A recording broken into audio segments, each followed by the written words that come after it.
नमस्कार दोस्तों, एक नहीं बल्कि बहुत सारे लोगों का यही क्वेश्चन रहता है कि बैंक की तरफ से हमको इस प्रकार का डेबिट कार्ड मिला है और हमने इसको एक्टिवेट करके और पिन वगैरह कंप्लीट बना लिए हैं, लेकिन हम इसको यूज में नहीं लेते हैं।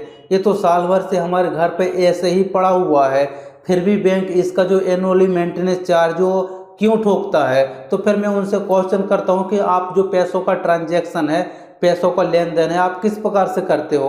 तो वो लोगों का आंसर रहता है कि हम तो यहाँ पर यूपीआई यूज करते हैं, जैसे कि पेटीएम हो गया, गूगल पे हो गया या फिर फ़ोन पे हो गया। हम इस एप्लीकेशन के थ्रू सारे काम कर लेते हैं। हम अपना अपना जो कार्ड है वो तो यूज ही नहीं करते हैं, फिर चार्ज किस बात का। तो देखिए दोस्तों, आपका जो डेबिट कार्ड है बहुत ही काम का है, मतलब बहुत सारे काम करता है। जैसे कि आप एटीएम मशीन में जाके आप कैश निकाल सकते हो या फिर ऑनलाइन इसकी डिटेल्स फिलअप करके आप किसी को भी पेमेंट कर सकते हो, या फिर आपने इसकी डिटेल्स फिलअप करके और यूपीआई आईडी बनाई हुई है, क्योंकि आपका जो बैंक अकाउंट इस कार्ड से लिंक है और आपने जो यूपीआई आईडी बनाई है वो भी इसी कार्ड से लिंक है। तो माना कि आप यहाँ पर फिजिकली डेबिट कार्ड यूज में नहीं ले रहे हो, लेकिन आप एक प्रकार से डिजिटली या फिर वर्चुअली तौर पे तो अपना कार्ड का यूज में ले ही रहे हो।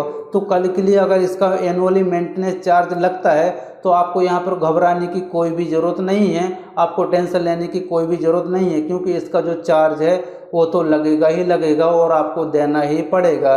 देना क्या पड़ेगा, बैंक तो ऑटोमेटिक से कट कर लेता है आपके बैंक अकाउंट से। तो अब एनुअली मेंटेनेंस चार्ज कितना कटता है डिपेंड्स करता है कि आपके पास कार्ड कौन सा है। अगर मैं आपको मेरी खुद की बात बताऊं तो मेरे पास ये वाला कार्ड है, आप देख सकते हो, रुपए का इंटरनेशनल डेबिट कार्ड, और इसका जो एनुअली मेंटेनेंस चार्ज हो 125 रुपये प्लस जीएसटी चार्ज होता है।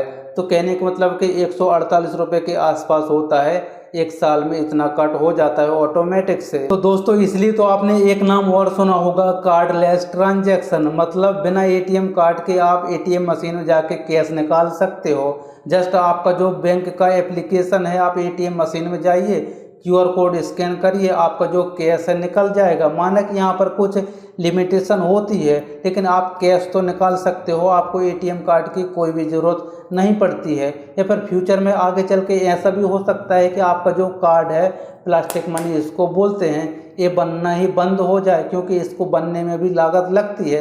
क्योंकि आपने कुछ दिन पहले नाम सुना होगा डिजिटली करेंसी का, क्योंकि गवर्नमेंट जो है उसको नोट छापने में पैसा लगता है, लागत लगती है, इसलिए उसने डिजिटली करेंसी ला रही है। तो हो सकता है बैंक आगे चल के आपका जो एटीएम कार्ड है वो बनाना ही बंद हो जाए, क्योंकि इसमें भी तो पैसा लगता है, इसमें भी तो लागत लगती है। या फिर फ्यूचर में जो भी होगा उससे हमको कोई भी लेना देना नहीं है, वो देखा जाएगा। अब हम अपने नेक्स्ट क्वेश्चन की तरफ बढ़ते हैं। तो दोस्तों, आप लोगों का इसी से रिलेटेड एक और क्वेश्चन रहता है, क्योंकि हमने सारे काम यूपीआई के थ्रू कर रहे हैं, जैसे कि पेटीएम हो गया, गूगल पे हो गया या फिर फ़ोन पे हो गया। क्या कभी कभी फिजिकली एटीएम कार्ड भी यूज करना ज़रूरी है, और अगर हम नहीं करेंगे तो हमारा जो कार्ड है वो बंद हो सकता है, ऐसा आपका दूसरा क्वेश्चन रहता है। तो इसका आंसर है नो, आपका जो कार्ड है वो बंद नहीं होगा। क्यों? क्योंकि आप इसका यूज में ले रहे हो, फिजिकली ना सही पर डिजिटली सही, आप डिजिटली तौर पर तो यूज में ले ही रहे हो, और गवर्नमेंट भी तो यही चाहती है कि ज़्यादा से ज़्यादा आप डिजिटली तौर पे यूज करते रहो। और आजकल तो आधार कार्ड के थ्रू भी यूपीआई आईडी बन रही है, और बहुत सारे बैंक इस फैसिलिटी को दे चुके हैं, लेकिन एसबीआई बैंक अभी तक नहीं दिया है। पता नहीं वो ऐसा क्यों कर रहा है। और दूसरी बात कि जब आधार कार्ड के थ्रू आपका यूपीआई आईडी बन जाएगी और आप अपने सारे काम छोटे मोटे यूपीआई के थ्रू कर लोगे, तो ऐसे में फिर आप कार्ड क्यों लोगे। और जब आप कार्ड नहीं लोगे तो इसका जो एनुअली मेंटेनेंस चार्ज है उससे भी आप बच जाओगे। और ज़्यादातर मैं भी यही करता हूँ, मेरा जो कार्ड है वो मेरे पर्स में ही पड़ा रहता है, मैं महीने में 1 से 2 बार ही यूज में लेता हूँ आपकी तरह, और बाकी मैं यूपीआई के थ्रू ही ट्रांजैक्शन करता हूँ अपने मोबाइल से।